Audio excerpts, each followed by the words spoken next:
Buster's Farm, Series 5. Terrorists Strike the Farm.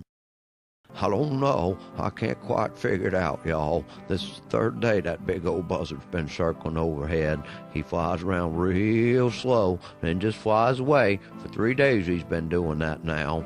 Scoundrel, scoping out the lay of the land, seeing what he can steal. We should send out aerial scouts to check it out. We need to protect our airspace. It's not enough that no one will consider my security fence project, and now look, spies in the skies.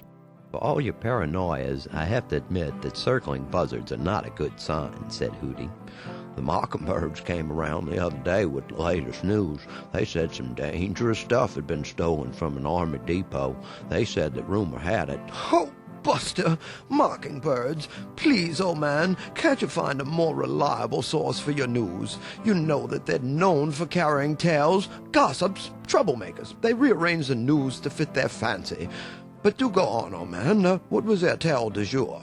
Well, they said they thought the buzzards may have had something to do with that break-in at the Army Depot. And what Sherlock Holmes figured that out? They found some feathers in the supply area. Buzzard feathers. Hooty said as he rolled his eyes toward the skies. For the next week or so, all of the animals kept a watchful eye to the sky, but not a buzzard was seen.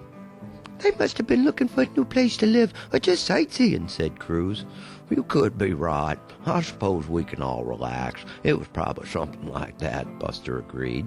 So life at the farm went back to its normal routine of chores and playing. Things were fine as usual. Early one morning, as the sun was rising in its glory, its rays peeking over the trees, making the morning dew shine upon the grass as though diamonds had been sprinkled on the lawn overnight, everyone was going about their normal morning chores when out of nowhere 3 buzzards swooped out of the sky, and before anyone could say a word, they had each dropped a firebomb onto the farm. One had hit the barn, and in an instantaneous explosion the barn was ablaze. Another bomb had landed in the pond, causing a floating fiery inferno upon the pond. The third had landed in the corn patch, turning the ripened corn into a massive popcorn field.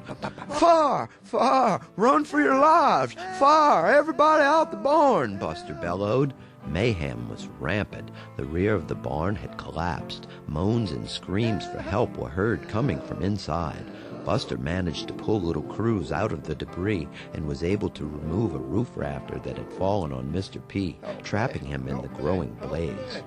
Hooty had managed to pull out Nermy, whose front legs had been broken by falling debris.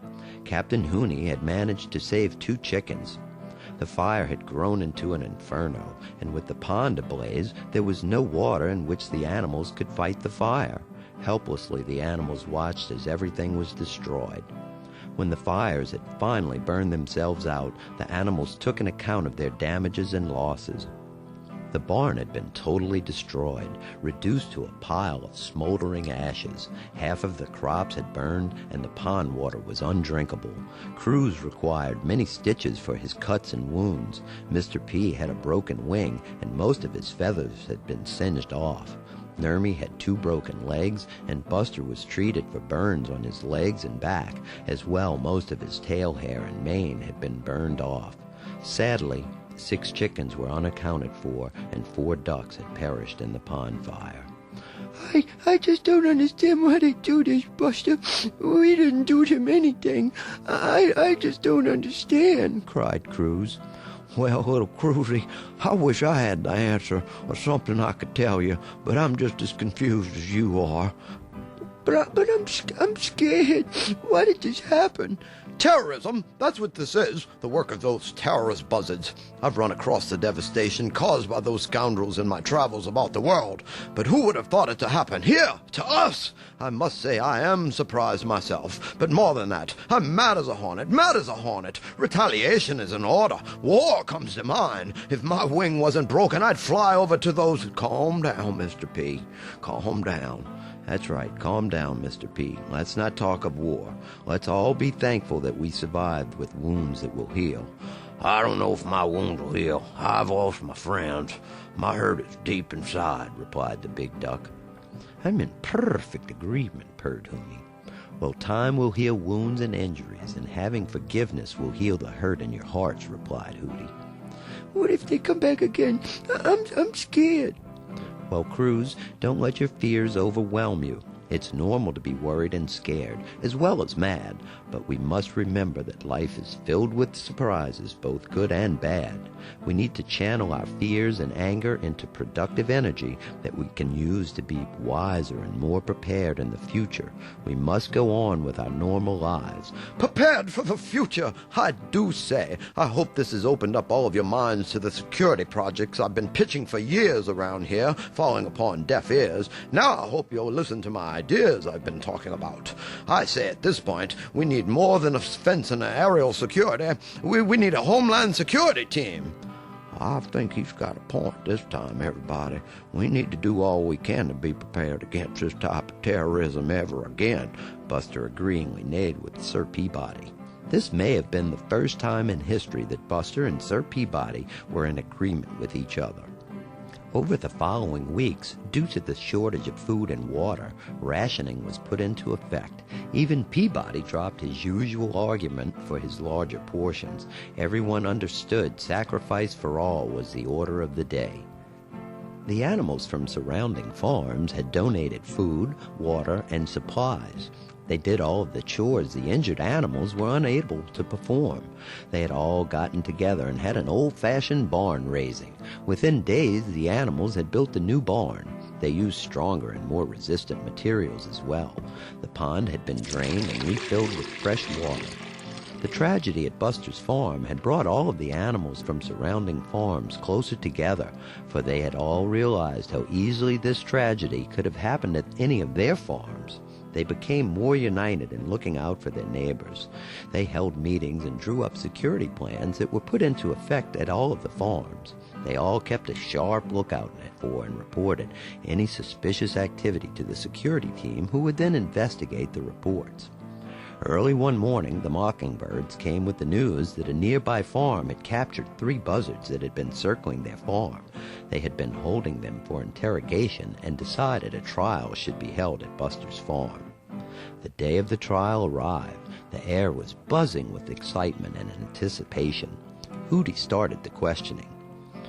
What do you know about the group of buzzards that did these dastardly deeds, he asked.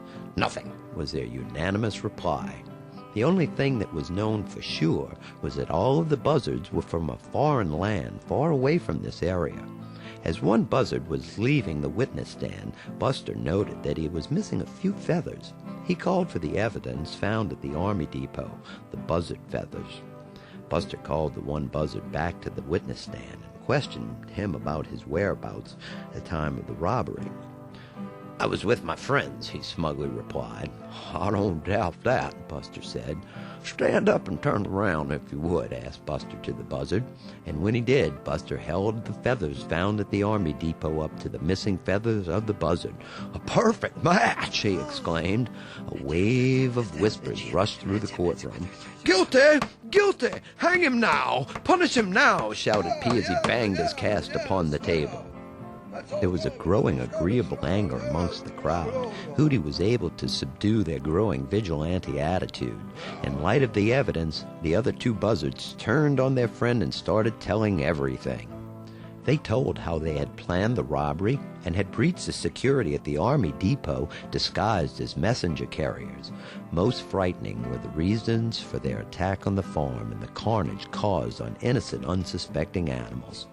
Hate and intolerance had driven them to these deeds. They explained how they felt that those who did not believe and live like them should be punished and destroyed. Sobs of sorrow seeped through the court, for no one could understand how in a world as beautiful and as wonderful as ours, such hate and anger from intolerance could exist, let alone invade their own farms. Pete jumped up and started yelling, I say, no more immigrants, no more foreigners. This is our land. As the crowd began to work into a frenzy again, Buster got up and spoke. Hold on, everybody. You're headed in the wrong direction. Just because a few foreigners did some mean and hateful things doesn't mean all foreigners are mean. My granddaddy was a foreigner once. We Pasadena horses come from Colombia and Peru. And Mr. P's relatives, they come from Asia. This country was founded and taken in others looking for a better life for themselves and their families. That's what makes this country so diverse and great. We can't stop doing what made us great to begin with. Buster is 100% correct, interjected Hooney. We have all had our lives changed by this terrible tragedy. We have all become more united, more prepared, safer now. Let's grow stronger and better, not weaker and bitter. Let us remember, hatred and prejudice can be contagious. Let's not become that which we fear the most. Let's learn from the past, live for today, and prepare for the brighter future that lies ahead for us all. Agreed, said all. Oh, and by the way, the buzzards, they were all sent to jail for the rest of their lives, because remember, wrongdoing has its consequences, and wrongdoers are always punished.